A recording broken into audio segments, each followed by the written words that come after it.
আপনারা দেখছেন news now, খবরের নতুন ভাষা। খোয়াই শহরের প্রাণকেন্দ্র অফিস রোডে রাতের আধারে একটি দোকানে চুরির ঘটনায় চাঞ্চল্য ছড়িয়েছে। অভিযোগ, দোকানের মালিক লিটন ঘোষ রাতে দোকান বন্ধ করে বাড়ি যাওয়ার পর কোনো এক সময় চোর হানা দেয়। সকালে দোকানে এসে তিনি ক্যাশ বাক্স থেকে নগদ টাকা চুরি যাওয়ার বিষয়টি জানতে পারেন। ঘটনায় ব্যবসায়ীদের মধ্যে উদ্বেগ তৈরি হয়েছে। চুরির ঘটনায় তদন্ত শুরু হলে বিস্তারিত তথ্য সামনে আসবে।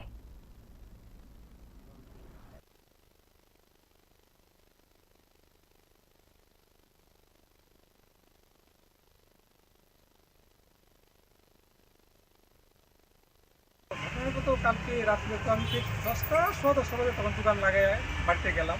তো যাওয়ার পরে সকালবেলা দোকানে আওয়ার টাইমে এই বাজারে আসি করে আমার একজন কথা, দাদা এমন তোমার দোকান চুরি হয়েছে।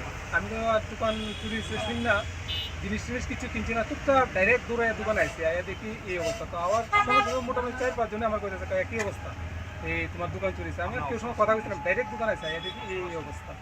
তো ভিতরে ঢুকলাম, ভিতরে দেখলাম ক্যাশটা নিচে, ক্যাশের টাকা টুকা আসতো, তো প্রায় 2000 টাকার উপর হইব ক্যাশ টাকা আসতো, কয়েন টয়েন এবং কাগজের টাকা মিলিয়ে টিলিয়ে ওইটা একদম টোটালি লিয়ে আছে। আর জিনিসপত্র এমনি দেখতেছি যেটা যে কোনো কিছু ক্ষতি হয়েছে না, যেমনি তেমনি আছে। এরপরে যে টুকটাক নিয়ে রাখে এটা এখন ঠিক করতে পারতেছি না।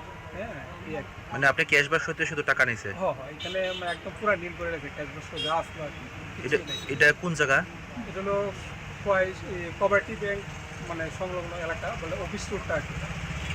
তো পুলিশে খবর দিয়েছেন? হ্যাঁ, কি মনে হয় কারোর উপরে কি কোনো সন্দেহ আছে? আমার কেউর উপর কোনো সন্দেহ হয় না, কারণ এরকম করার তো কেউ দেখে না বা করার মানসিকতা কেউ নাই, বা আমারও কেউর সঙ্গে কোনো ইয়া নেই। কোনোদিন কি এরকম হয়েছে না এর আগে এত বছর ধরে আপনি দোকানদারি করেন?